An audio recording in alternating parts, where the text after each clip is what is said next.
자, 명시담보, express warranty. 뭐 지난 시간에 수업 끝나고 어떤 친구가 질문하던데, 보험회사가 그 보험자 책임을 지는 기간을 얘기를 할 때 거기서도 담보라 하시지 않았나요? 맞아요. 그것도 담보한다 그래요. 근데 약간 뭐 그런 차이는 있겠죠. 담보한다는 약간 동사적인 거고 여기서 말하는 담보는 명사적이다 하는 차이도 있는데 사실 우리말로는 똑같아요. 거기서 말하는 담보나 여기서 말하는 담보나. 근데 영어는 다릅니다. 영어는 워런티입니다. 워런티. 어떻게 보면 워런티의 어떻게 제대로 된 번역을 굳이 하자면 뭐 보증이라고 해야 되나? 그게 더 맞는 번역 같은데 내가 번역한 건 아니에요. 그죠? 나보다 훨씬 선배 교수님들이 아니면 우리나라의 선배 교수님들이 우리말 번역을 한 게 아니라 예전에 일제시대 때 영어나 독어로 되어 있는 그 뭐랄까 전문 용어를 한자어로 바꾸는 과정 속에서 번역이 이렇게 된 그리고 그걸 우리가 이제 그대로 사용하고 있는 그런 것 되게 많습니다. 뭐 철학이라든지 뭐 그런 말들. 특히 뭐 약간 한자어로 되어 있는 전문 용어들 중에 되게 그런 것들이 많아요. 시작 자체가 그런 거라서 영어 표현이 워런티입니다. 워런티. 그리고 이 워런티는 보통 공산품의 경우에는 그 제조자들이 소비자들한테 워런티 하는 거지만 여기서 보험에서 말하는 워런티는 누가 한다?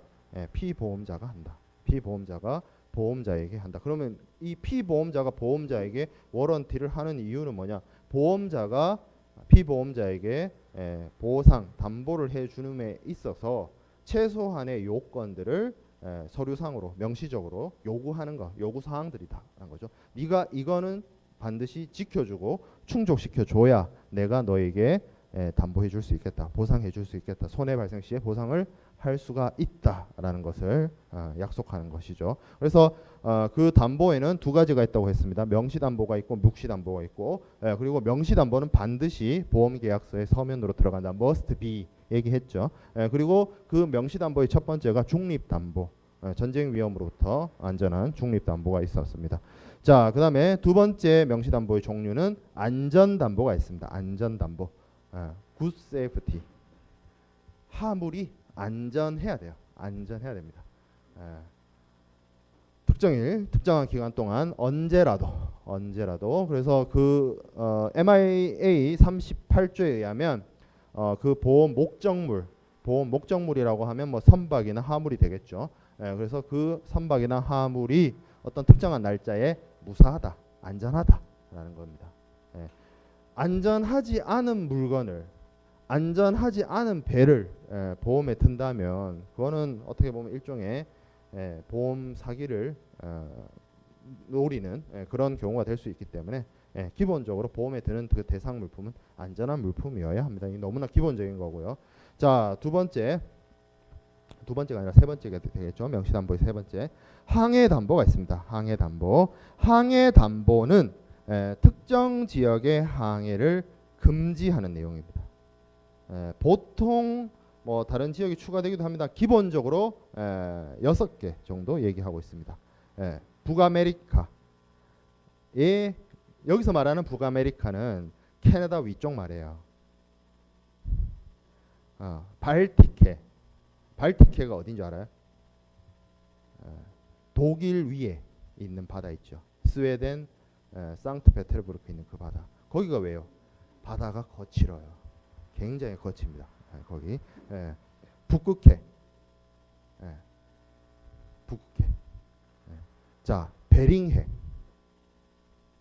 베링해가 어디냐면 그 시베리아하고 알래스카 그 사이에 알아요 혹시? 날짜 변경선 지나가는 거기, 거기입니다. 이런데 겨울에 항해를 하면 굉장히 추워요. 굉장히 이런 표현이 좀 미안할 정도로 추워요. 굉장히 베리 추워요. 그 왜 그런 거 있다던데 베링해에 무슨 새우 잡나 뭐 가재 잡나 그거 하면 되게 일당이 세던데 근데 죽을 확률이 굉장히 높대요. 뭐 그러니까 이 거친 바다고 기온도 굉장히 낮고 뭐 풍랑도 세게 치고 예. 굳이 그 바다를 가야겠느냐? 그쪽으로 가지 마라. 그거죠. 예. 자, 그다음에 남극해. 남극. 여기도 춥죠. 예, 여기도 춥습니다. 자, 그리고 인도양에서 인도양, 예, 그 인도가 있는 인도 바다 밑에 있는 그 인도양, 예, 거기에 여름에 항해하지 마라. 예, 여긴 쪄 죽죠. 예, 너무 더워요. 예, 이런데 가지 마라, 항해하지 마라. 라는 걸 달아놨어요. 왜 달아놨겠어요? 선박이나 화물을 너무 극한의 상황에 처하게끔 하지 말라는 의미가 있습니다. 요새 뭐 좀 이런 뭐 국제 운송이나 국제 물류나 이런 쪽으로 관심 있고 뉴스를 새롭게 접하는 친구들은 요새 뭐 북극의 얼음이 녹아서 뭐 북극 항로가 열린다고 하는데요. 아직 열린 게 아니죠. 열릴 수 있다는 거지. 미래에, 근미래에. 예, 얼음이 더 녹으면. 예, 그럼 그때 가서 얘기합시다. 그거는. 예, 지금은 보험회사들이 좀 보수적으로 정해놓은 항해 담보를 지켜야만 보험을 받을 수가 있습니다. 자, 그 다음에 선비 담보가 있습니다. 선비는 간략하게 설명을 했었습니다. 선박을 운용하는 데 있어서 들어가는 여러 가지 부수적인 운용 비용들을 보통 선비라고 합니다. 그리고 이 비용들이 일종의 바다에서 해상 사업을 하기 위해서 들어가는 투자 자금의 성격이 있기 때문에 이 선비를 보험에 든다라고 했습니다. 그리고 그냥 따로 선비를 보험에 드는 경우라기보다는 선박보험에 합쳐져서 이제 선비보험이 들어가는데 그 선비의 그 선비를 보험에 드는 그 선비의 그 덩어리라고 할까요? 보험 금액이라고 할까요? 그 금액이 선박보험의 가입 금액의 총액에서 선박보험 총 금액에서 25%를 넘지 못하도록 하고 있습니다. 이게 선비담보예요. 그러니까 이건 화물보험에 적하보험에는 특별히 적용되는 뭐 그런 사안이 아닙니다. 선박보험에서 이 내용이 필요로 하고 아니 그러면 이건 왜 이렇게 선비의 한도를 전체 선박보험 금액의 25%로 정했습니까? 이게 왜 그러냐면요. 그런 게 있어요. 그 선박이 비쌉니다. 수업 시간에 수차례 강조했죠. 몇 천억씩 하는 물건이라고 해서. 이게 배가 비싸잖아요. 근데 이 배를 운영하기 위해서 들어가는 뭐 연료라든지 뭐 소모품이라든지 뭐 부품이라든지 부속품 뭐 등등등등등등 이런 것들이 있는데 배가 있잖아요. 배가 여러 장치들로 구성되어 있을 거 아니에요. 그래서 이 배의 가격을 높이는 것보다 이것들의 가격을 높이는 게 어떤 효과가 있을까요?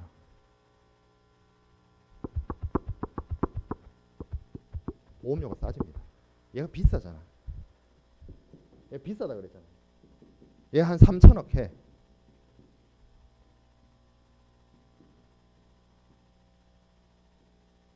얘네들은 뭐 끽해봐야 뭐. 그래서 좀 애매한 성격인 애들 있죠. 배라는 게 그냥 덩어리 무슨 건물처럼 그냥 덩어리만 떨렁 있는 게 아니죠. 그 안에는 여러 가지 장비도 들어가고 여러 가지 뭐 기구도 들어가고 기계 설비도 들어가고 뭐 장치 뭐 여러 가지 도구 뭐 소모품 엄청 많이 들어갈 거 아니에요. 그거를 배로 쳐서 배의 가격에 넣는 것보다 선비로 빼버리면 이거는 줄고 요건 올라가겠죠. 금액이.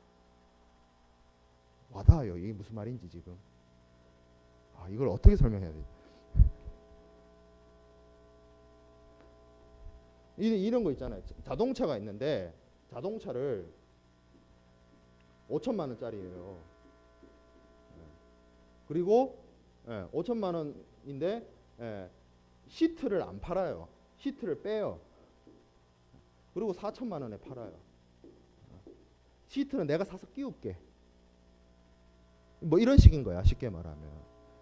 전체 보험료를 떨어뜨리기 위해 전체 물품의 가격을 떨어뜨리기 위해서 배의 장비나 장구나 이런 것들을 저쪽으로 빼버린다고. 선비로 빼버린다고.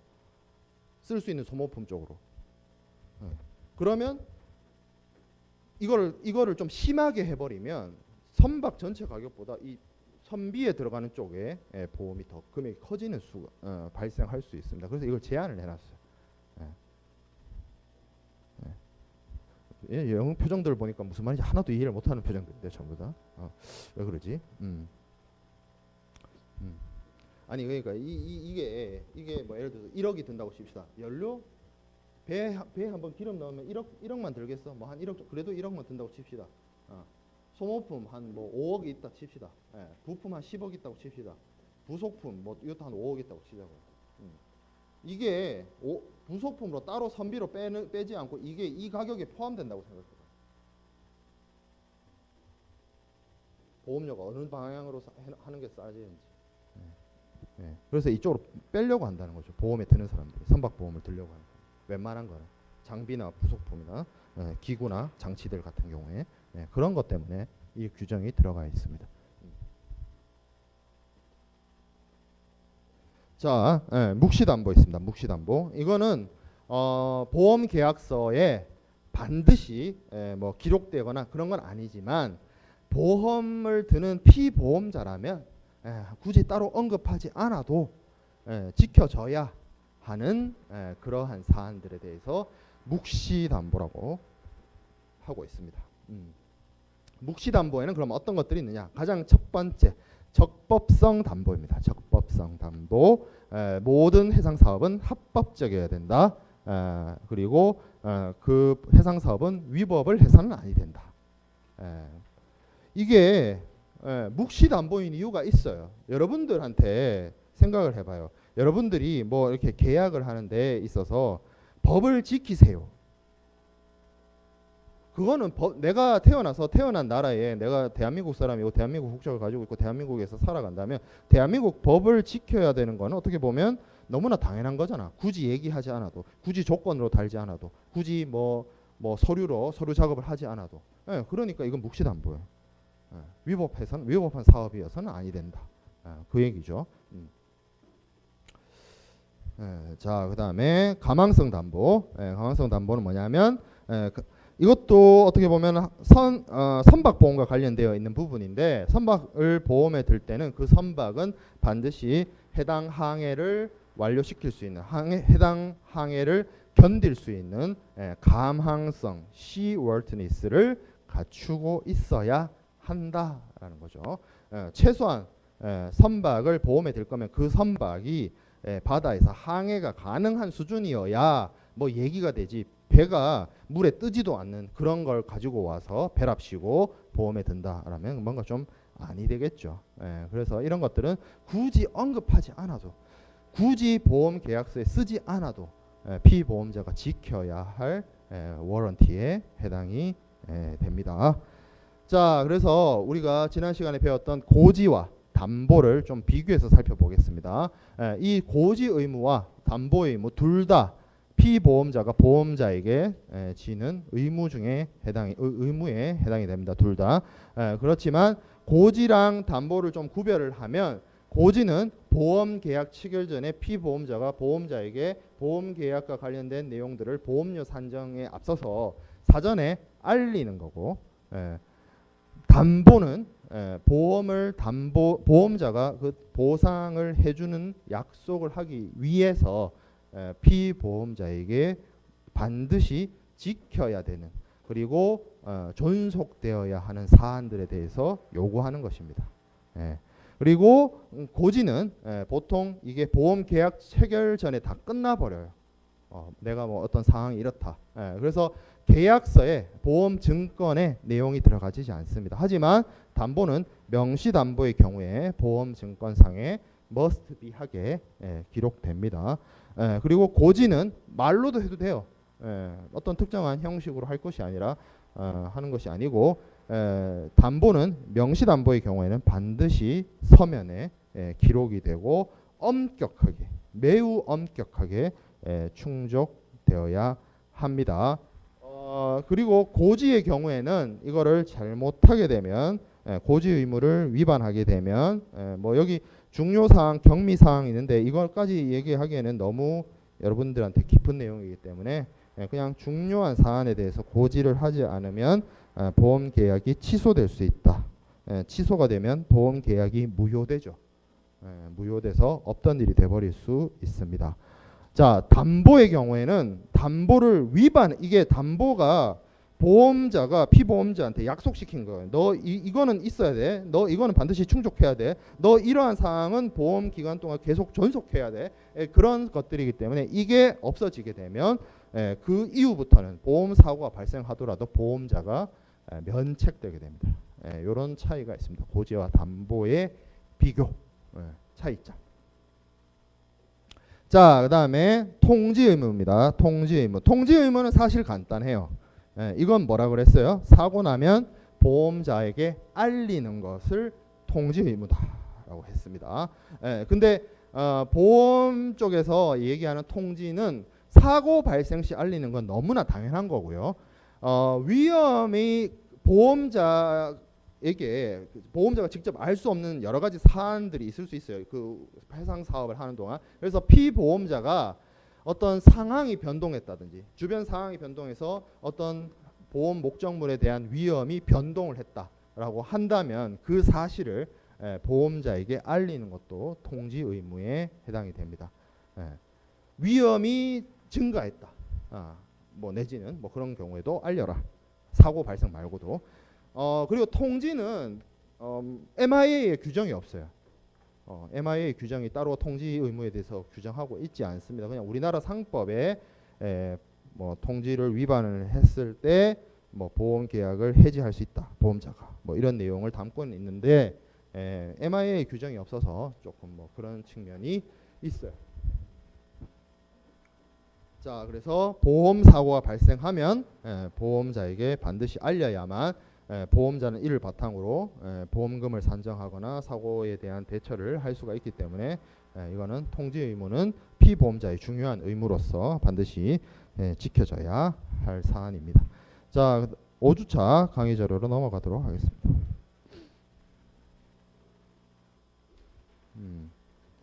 자, 처음에 나오는 거는 이제 담보와 관련된 판례에 대해서 좀 살펴보도록 하겠습니다.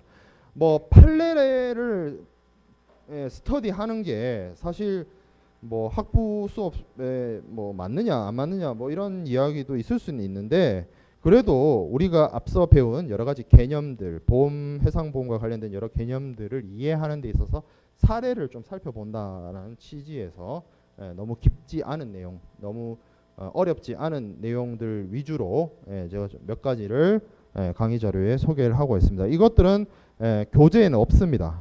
제가 가져온 거고 교재에는 없는 내용이기 때문에 반드시 한 번씩 체크해서 살펴보기 바랍니다. 자, 첫 번째 이거 지금 여기 나온 2번 슬라이드 그리고 그 다음 슬라이드에 있는 내용들은 앞서 얘기한 워런티, 담보와 관련된 판례입니다. 첫 번째 살펴볼게요. 이게 1958년도에 있었던 사건입니다. 그 Overseas Commodities 뭐 저기는 뭐 그냥 무슨 회사겠네요. 무슨 뭘 파는 회사겠죠. Overseas 해외에 뭐 상행이 하는 뭐 그런 회사겠죠. 뭐 몰라요. 나도 이런 회사가 있는지 없는지 지금도 존속하는지 뭐 그것까지는 알 필요 없고 이런 사건이 있었다는 거죠. 1958년에. 자, 피보험자는 통조림 돼지고기를 ICCAR은 올리스크 조건입니다. 올리스크 구협회 적하약관의 올리스크 조건입니다. 이거를 보험사와 부보했죠. 그래서 보험증권에는 모든 통조림에는 제조 연월일을 식별할 수 있는 고유 번호를 표시할 것을 담보 사항으로 하였습니다. 그리고 다수의 통조림통에는 규정된 방식에 따라 고유 번호가 표시되어 있지 않았습니다. 그래서 피보험자는 일부 통조림통의 표변이 빈 것을 발견하여 보험금을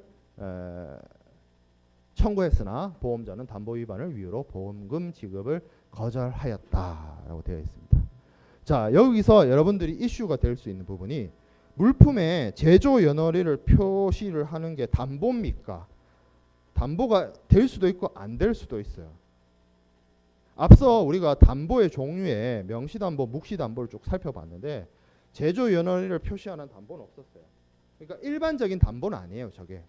예, 근데 이 지금 요 케이스 상으로는 보험자가 피보험자한테 특별히 이렇게 하라고 요구한 겁니다. 보험 계약 체결의 대가로서 반대급부로서 야 내가 보험을 너한테 보상 사고 발생 시 보상을 해줄 텐데 네가 이것 좀 해줄래?라고 조건을 건 거예요. 조건을. 예.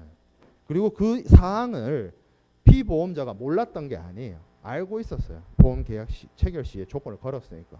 사실 물품의 이 뭐죠 제조연월일, 고유번호, 이거 표시하는 게 그렇게 중요치 않을 수도 있어요. 매우 크리티컬하지 않은 문제일 수도 있어요. 근데 법원에서는 어떻게 판결했냐면 뭐다? 담보 위반이 있었기 때문에 보험자는 보험금 지급할 의무가 없다. 뭐다? 담보는 그것이 중요하든 중요치 않든 담보로서 보험자가 피보험자에게 요구한 것은 피보험자가 반드시 지켜야 된다. 그거를 담보를 위반했다라고 한다면 보험자는 보험금 지급을 거절할 수 있습니다.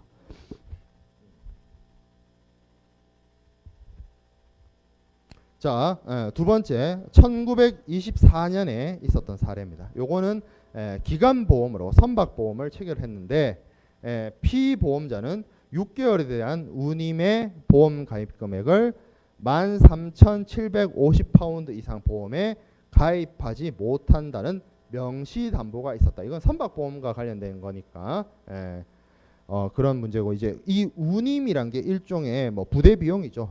그래서 이 부대 비용의 그 한도를 13,750파운드로 정한 거죠. 선박보험을 들 때. 근데 6개월간의 운임에 대한 보험 가입 금액을 27,500파운드로 보험에 가입되었다. 이게 무슨 얘기냐면 담보로는 운임을 담보 사항 있죠. 그러니까 피보험자가 지켜야 되는 워런티로는 네가 운임을 13,750파운드밖에 못해라고 해놓고 보험 금액은 운임 27,500파운드를 해놓은 거예요. 보험 계약서 안에. 그러니까 계약서 안에 내용이 서로 충돌되죠. 그런 사항이 발생했어요. 그리고 이후 공교롭게도 선박이 멸실되었습니다.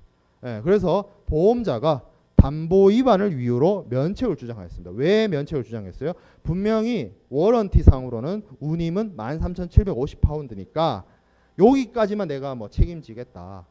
보험 금액 27,500파운드 이건 인정 못하겠다. 그걸 얘기하는 거죠. 보험자는. 하지만 판결이 어떻게 났느냐? 담보를 위반한 건 맞는데 보험자가 보험 계약을 인수할 때 운임을 27,500파운드로 드는 거를 네가 확인하고 인수한 거 아니냐. 쉽게 말해서 담보 위반을 네가 인정했다 이거야. 앞에는 담보 이렇게 설정해놓고 밑에 실제 보험 금액은 이렇게 높여서 받은 거 네가 그걸 받은 거 아니냐. 계약을 인수한 거 아니냐. 근데 이제 와서 담보 위반이라고 주장하는 건 앞뒤가 맞지 않다라고 판결을 한 거죠. 그래서 담보 위반이 묵인되면 담보 위반을 인정해버리면 보험자가 자신의 면책이나 담보 위반이 성립되지 않는다라는 내용입니다. 자, 그 다음에 자 3번 호프만 그리고 브리티시 제너럴 인슈어런스 요 1922년 목재선이에요. 뭐 이 옛날에 1922년이니까 목재선인데 나 이거 어떻게 발음하는지 모르겠어요. 이게 아마 뭐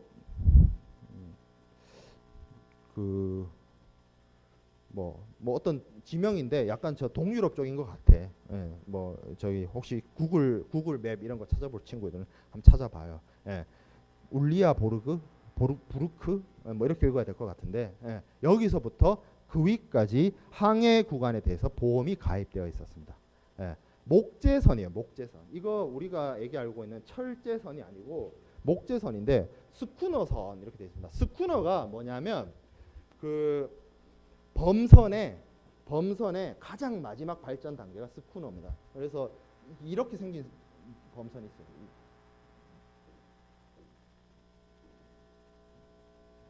이렇게 생긴 범선. 네. 범선의 가장 마지막 발전 단계. 네. 그거를 스쿠너 이렇게 부릅니다.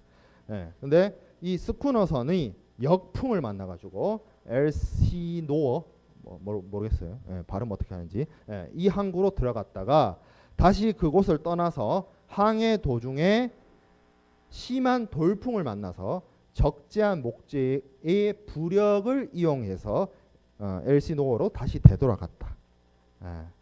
근데 이 배가 1894년에 건조돼서 올해도 됐네요. 그죠? 1911년에 마지막 검사를 받았다. 그리고 1914년 더운 날씨 속에서 항해를 마치고 울리아부르크로 돌아온 이 선박은 그곳에서 목재를 적재하였다가 요때가 1914년이면 세계 1차 대전 할 때입니다. 그래서 전쟁으로 인해서 떠날 수 없게 되어 6년 뒤인 1920년에 벌어진 나무 틈새를 메우는 등의 수선을 하고 항해를 출발했다. 근데 피보험자가 전선을 주장하는 거죠. 근데 보험자는 무슨 얘기를 하냐면 항해의 시작 시에 이 목재선은 내항성, seaworthiness, 가망성이 없었다라는 것을 이유로 보험금 지급을 거절하였다라는 거죠. 그래서 판결이 어떻게 났느냐? 판사님께서는 이 선박이 6년 동안이나 전쟁 때문에 항구에 갇혀가지고 춥고 덥고 이게 나무가 가만히 있어도 부식이 많이 되잖아요.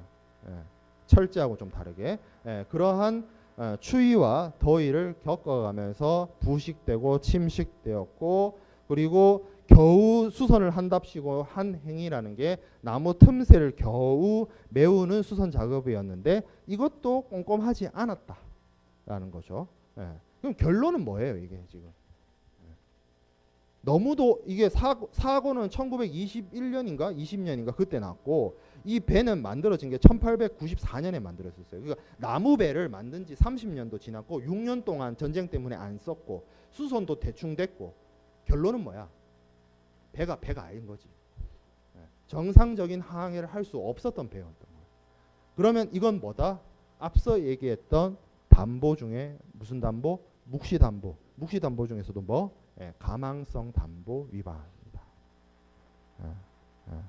그래서 보험자가 책임지지 않는다. 보험자가 면책된다.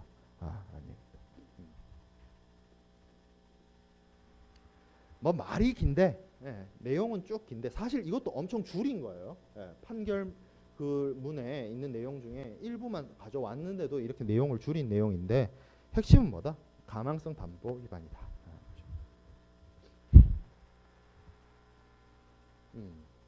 자, 그래서 우리가 보험자의 피보험자의 의무, 중요한 의무인 통지, 고지, 담보에 대해서 살펴봤습니다. 특히 담보의 경우에는 판례까지 우리가 좀 케이스 스터디를 해봤어요. 자, 그다음에 이제 배워야 될 내용은 해상 위험입니다. 해상 위험. 해상 위험에 대해서는 우리 보험 용어 설명하던 그 첫 시간에 간략하게 했었습니다. 그래서 제가 그때 그런 설명들을 했었죠. 해상 고유의 위험이다. 뭐 이러면서 해상에서만 발생하는 위험이 있다. 그리고 전쟁, 뭐 그죠? 뭐 파업, 동맹 파업, 뭐 투하, 뭐 이런 것들이 해상 위험이다라고 이미 한번 설명을 했었습니다. 근데 이제 그 해상 위험에 대한 내용을 좀 자세하게 우리가 살펴보겠다라는 거죠. 그래서 해상 위험에 대한 MIA의 내용을 좀 살펴보면 해상 위험은 바다의 항해에 기인하는 위험 그리고 부수하는 위험으로 나뉩니다. 항해에 기인하는 위험은 해상 고유의 위험을 말합니다. 보통은. 그래서 항해를 하지 않았으면 절대 발생하지 않았을 위험. 대표적으로 뭐가 있어요? 침몰, 자초, 전보, 교사 이런 것들. 이거는 바다로 내가 배를 끌고 나갔기 때문에 발생한 위험입니다. 자, 그리고 항해에 부수하는 위험은 항해를 하지 않고 육상에 머물고 있었다 하더라도 겪을 수 있는 위험들을 항해에 부수하는 위험이라고 말합니다. 해상 고유의 위험이 아닌 나머지 위험들을 말하죠. 화재라든지 전쟁이라든지 해적이라든지. 해적은 바다에만 있는 거 아닙니까? 해적이 배를 타고 상륙하면 산적이 되나요? 그죠? 뭐 아무튼 이건 뭐 내가 나눈 게 아니니까 MIA가 나눈 거지 내가 나눈 건 아니잖아요. 강도, 절도, 포획, 납포, 그리고 국민과 군주와 국민의 억류 억지 뭐 이런 것들.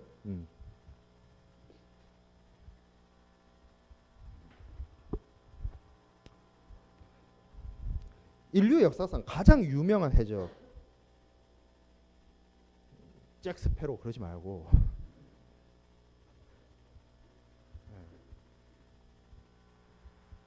서양에서는 그 하이레틴 투르크의 하이레틴 정도, 동양에서는 가장 유명한 해적. 가장 유명하기보다는 가장 악명이 높았던 해적은 동아시아에서는 왜구입니다. 왜구. 왜 그런 얘기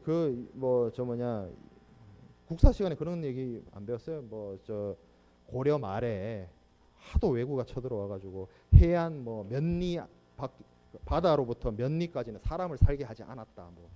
그 정도였다니까. 하도 왜구가 많이 오니까 바닷가에 사람 살지 마 그랬다니까. 고려 말기 그 정도로 심했어요.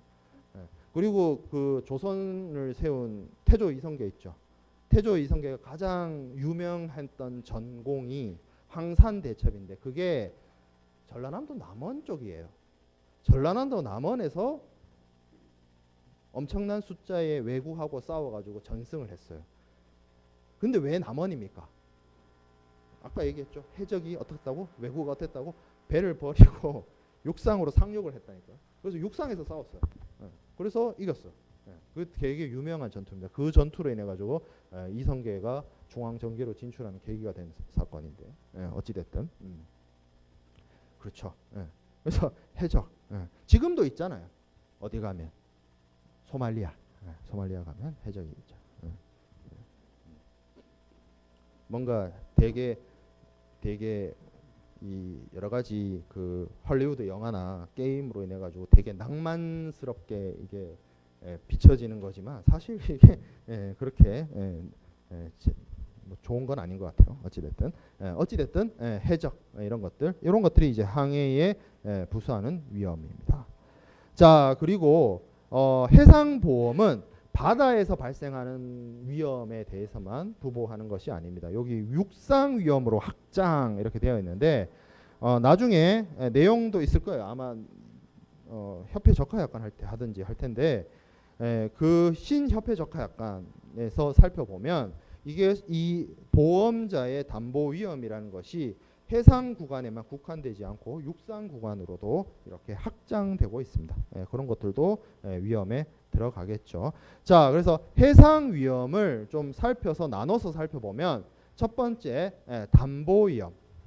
담보 위험이 뭐겠어요? 앞서 얘기한 해상 고유의 위험이든 해상의 부수에서 발생하는 위험이든 보험자가 사고 발생 시에 피보험자의 손해를 보상할 것을 약속하는 위험을 담보위험이라고 합니다. 담보위험. 자, 그래서 담보위험의 정의가 밑에 나와 있습니다. 담보위험이란 보험자가 해상위험에 의해서 발생한 손해를 보상할 것을 약속했다. 자, 그리고 이 담보위험이라는 거는 보험자가 봤을 때 그 피보험자가 입은 손해, 피보험자의 어떤 손실, 하물이나 선박의 부서짐, 망실 뭐 등등의 손실하고 이 위험이 어떤 인과관계가 있어야 돼요. 그래서 보험자가 이 위험에 대해서 담보를 하겠다라고 했으면 그 담보되는 위험으로 인해서 직접적인 원인과 결과가 영향을 미쳐서 피보험자의 재산, 그러니까 피보험 이익에 손실이 가해져야만 당연히 보상을 하도록 하고 있습니다. 자, 그리고 보험자가 보상하지 않는 보상 책임을 면하도록 되어 있는 위험은 면책 위험이라고 합니다. 면책 위험. 세상의 모든 위험을 보험자가 보상하는 것은 아닙니다. 올 리스크 조건들이 있다라고 했어요. 구협회 적하약관의 ICC-AR 그리고 신협회 적하약관의 ICC-A와 같은 전위험 담보 조항이 있다라고 설명은 드렸습니다만 내가 전위험 담보 조건으로 보험자와 해상보험을 계약을 체결하더라도 보험자가 보상하지 않는 위험들이 분명히 있고 그걸 면책 조항의 내용을 삽입하게 됩니다. 분명히 전위험, 전체 위험, 올 리스크라고 했음에도 불구하고 보험자가 면책되는 위험이 있더라는 거죠. 그거는 보통 약관으로서 정해집니다. 그리고 그 면책되는 것 중에 뭐 전쟁이라든지 동맹 파업이라든지 그런 부분들은 피보험자가 특약이라고 했죠. 특약, 추가 비용을 부담하면 면책되지 않고 보험자로부터 보상을 받을 수가 있습니다. 대표적인 게 전쟁하고 동맹 파업. 그런 부분은 특약이 필요하다. 원래 기본은 면책이지만. 자, 그다음에 비담보 위험이 있습니다. 비담보 위험은 위험인데 퍼릴은 퍼릴인데 담보되는 위험도 아니고 면책되는 것도 아닌 그런 것들이 해당이 된다라는 거죠. 특별하게 예시로 들만한 게 없어요. 사실은 요즘에는 그 위험에 대해서 뭐 포괄주의 뭐 이런 걸 채택하고 있어서 특히 뭐 문득 떠오르는 담보 위험도 아니고 면책 위험도 아닌 거 뭐라고 얘기하기가 좀 애매하네요. 어찌 됐든 개념적으로는 그렇게 설명을 합니다. 비담보 위험.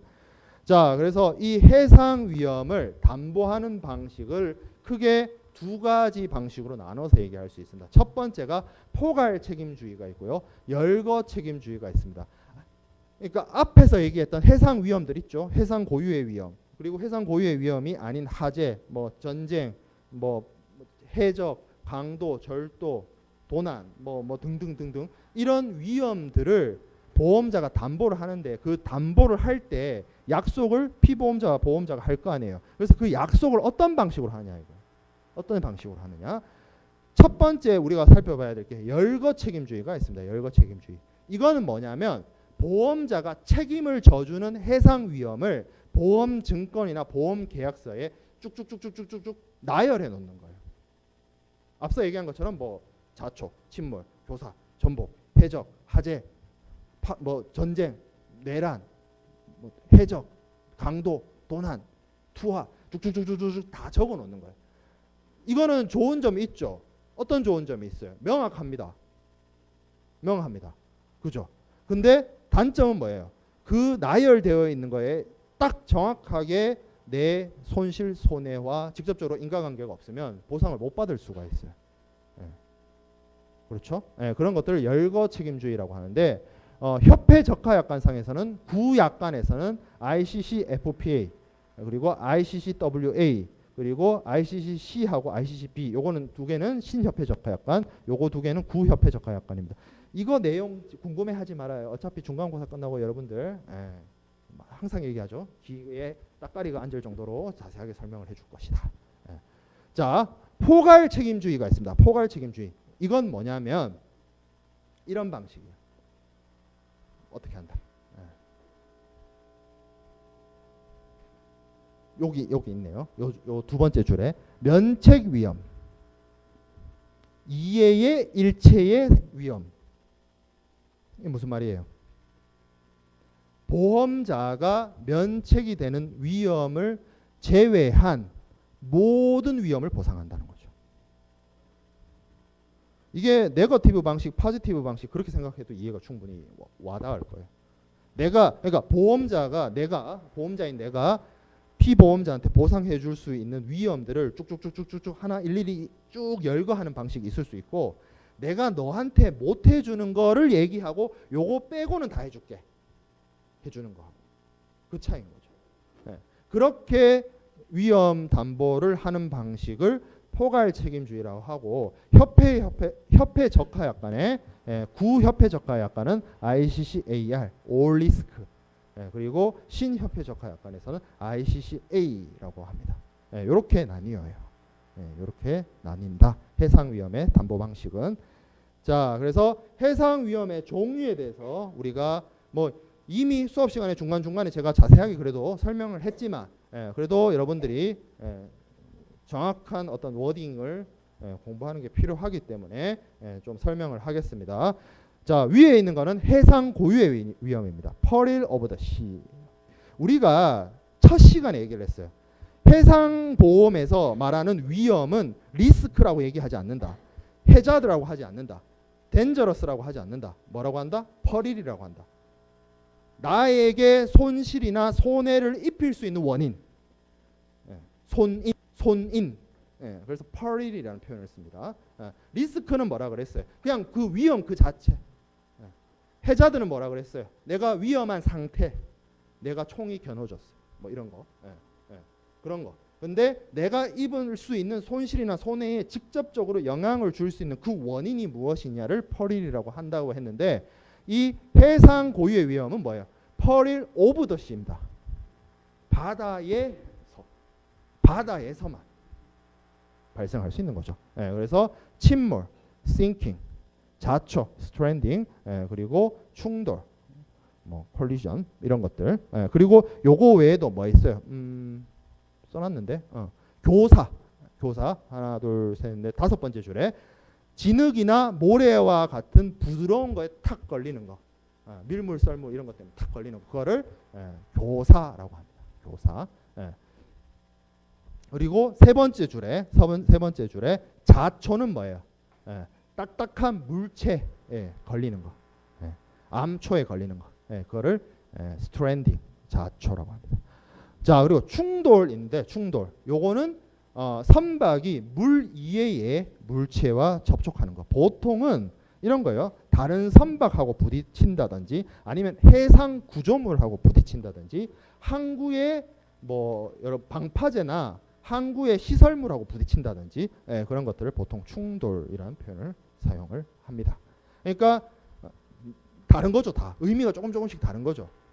배하고 부딪히면 충돌, 밑에 암초에 걸려가지고 탁 걸리면 자초, 모래톱에 기어 올라가가지고 못 빠져나오면 교사.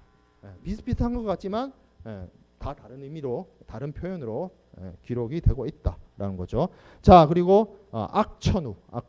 요거는 heavy weather 뭐 이렇게 얘기하는데 날씨가 좋지 않아서 바람이 불고 파도가 높고 비가 많이 불고 뭐 그런 것들. 자, 그 외에도 해상 위험이 있을 수 있습니다. 이건 해상 고유의 위험은 아니고요. 해상에 부수하는 위험에 해당이 될 텐데 첫 번째 화재가 있습니다. 화재. 화재는 사실 빈번하게 발생하는 해상 위험 중에 하나다. 이렇게 되어 있는데 사실 어떤 의미에서 선박에 저기 있는 자초나 교사보다도 이 불이 나는 게 제일 위험해요. 침몰 다음으로 가장 위험한 게 불 나는 겁니다. 배에 불 나는 거. 혹시 여기 해군 출신 있는지 모르겠는데 해군 중에 함정 근무해 본 사람들 알 텐데 배에 불 나는 것만큼 가장 배에 이멀저시한 상황이 없어요. 왜 그러냐면 배는 기본적으로 배에서 불이 나면 일단 빨리 번집니다. 왜 빨리 번지냐면 이런 우리 육상에서 불이 나는 경우에는 지금 우리 중앙대학교만 봐도 지금 얼마나 고층 건물을 많이 세워놨어요. 누가 보면 이게 아파트촌이지 대학이라 생각하겠냐고. 전부 다 고층 건물. 다른 학교 다니다가 이제 학교에 이렇게 놀러 오는 친구들, 내 친구들 보면 학교 건물 올려놓은 거 보고 깜짝깜짝 놀래요. 왜 이 학교는 자꾸 위로 올리냐 이러면서. 높은 건물 사이에 있으면 이게 자연적인 바람에 방어막이 됩니다. 근데 바다는 사방이 뚫려 있어요. 수평선이라 하죠. 바다는 수평선까지 가림막이 없어요. 그리고 바람이 계속 붑니다. 그리고 밑에서 흔들어요. 롤링이 있어요. 생각을 해봐요. 불을 질러놓고 부채질을 하면서 흔든다고 생각을 해봐요. 산소 공급 잘 해주면서 잘 탈 수 있게 최고의 조건 아니에요? 불 빨리 번지게 하는. 그 옛날에 삼시세끼라는 그 예능 프로그램에서 옥태견이 막 이러잖아요. 하루 불 붙이려고. 왜 그렇게 해요? 불에다 부채질하면 불 꺼지는 거 아닙니까? 그렇게 생각하면 고등학교 과학 시간으로 다시 가야 되죠. 그럼 뭐 하는 거예요? 불이 잘 타라고 산소 공급해 주는 거잖아요. 그죠? 배라는 게 그래요. 딱 상황이. 협소한 공간에 바람이 막 불고 밑에서 흔들거려요. 풍랑이 이렇게 있어가지고. 불이 쉽게 번집니다. 금방 번져요. 자, 그리고 배는 또 문제가 뭐냐면 불을 끄기 위해서 소화 용수를 쓰게 되면 어떤 문제가 생기냐면 배에다가 불 끄려고 물을 부어봐요. 그럼 배 안에 물이 차오르겠죠. 그러면 배 밖과 배 안이 이제 같이 물이 차오르다 보면 어떤 상황이 발생하게 돼요? 이제 가라앉죠. 그러니까 배에서 불 끄려면 소화 용수를 쓰는 경우도 있습니다. 그 빨리 끄기 위해서 하는 경우가 있는데 기본적으로 화학 재료로 되어 있는 소화 용액 혹은 소화탄 이런 거 써야 돼요. 불 진화 작업이 생각보다 어렵습니다. 그리고 공간도 협소하고 그리고 화물들이 컨테이너 선도 그렇고 일반 재래선들도 그렇고 화물들이 이렇게 띄엄띄엄 있는 게 아니에요. 다다다다다 붙어 있어요. 뭐 하나가 불 나면 순식간입니다. 쫙 불 붙는 거. 그렇기 때문에 화재가 굉장히 위험하고 이 해상보험에서의 항상 얘기하는 거 절대 빠지지 않는 보험자가 담보하는 주요한 위험에 이 화재가 들어가고 있어요. 자, 두 번째 투하, 제티슨이라고 하는데 요거는 바다에 화물을 던지는 행위입니다. 보통은 선박을 가볍게 해가지고 화물을 살리고자 할 때 뭐 하는 행위 이런 것들을 투하 이렇게 얘기를 합니다. 자, 그 다음에 선원의 악행이라고 되어 있는데 요거는 일종의 선원들이 사보타지 하는 거죠. 화물이나 선박에 대해서 손해를 입히기 위해서 뭐 태업을 한다든지 파손을 시킨다든지 뭐 등등의 부정한 행위를 해상 위험으로 보고 있습니다. 그리고 해적, 강도, 절도 뭐 이렇게 있는데 뭐 이걸 아주 그 좀 디테일하게 구분하는 경우도 있긴 있어요. 그러니까 해적은 해적이다. 그리고 이제 로버스 하는 거는 약간 진짜 강탈한다. 강탈한다. 그리고 약간 우리가 도둑이라고 하는 거 있죠. 띠브스. 이거는 좀도둑? 약간 그런 식의 어감의 차이는 있긴 한데 별로 크게 구분하지 않고 사용됩니다. 어쨌든. 자, 그 다음에 전쟁 위험 있습니다. 전쟁 위험. 첫 번째가 군함. 뭐 적대 국가의 전쟁용 함선인 군함. 그리고 외적, 습격, 포획, 탈취, 납포. 참 어렵네요. 그리고 여기서는 뭐 간헌이라고 했는데 보통 이제 군주, king, princess and people에 의한 국가 공권력이라고 하면 될 것 같아요. 국가 공권력에 의해서 강류당하거나 저지당하거나 억류당하는 경우, 이런 경우. 그래서 이런 것들이 대표적으로 있을 수 있는 전쟁위고 6번에 보면 레드 오브 마르트 앤 카운터 마트 이렇게 되어 있는데 이게 뭐냐면 이걸 설명하려면 좀 옛날 이야기로 가긴 가야 되는데 옛날에 그 중세 유럽에 그런 게 있었어요. 그러니까 대항해 시대 때 샤락선이라고 하는데 샤락선이 뭐냐면 국가 공인 해적 이란 게 있었어요. 영국이나 스페인이나 이런 데. 그러니까 그 나라 국왕이 너 해적질 해도 돼라고 공인해 주는 해적. 조건 있지. 우리나라 깃발 꼽힌 배는 털지 마.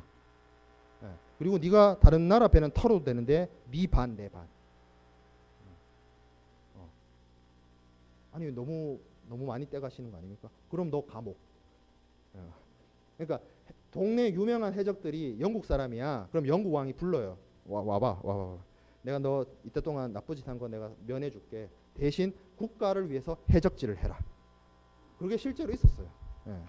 그게 이제 샤락선이었는데 실제로 대항해 시대 때 그런 경우가 많았습니다. 특히 영국이 그런 거 많이 했어요. 영국이. 뭐 드레이크 선장. 그 뭐지? 언차티드라는 게임 해본 사람 있어요. 거기 나오는 해적이 있어요. 되게 유명한 해적이 있어요. 영국 해적이야, 걔는. 그런 경우처럼 국가에서 다른 나라 선박에 대해서 포획 면허를 받은 그런 경우가 있었다. 지금은 없어요.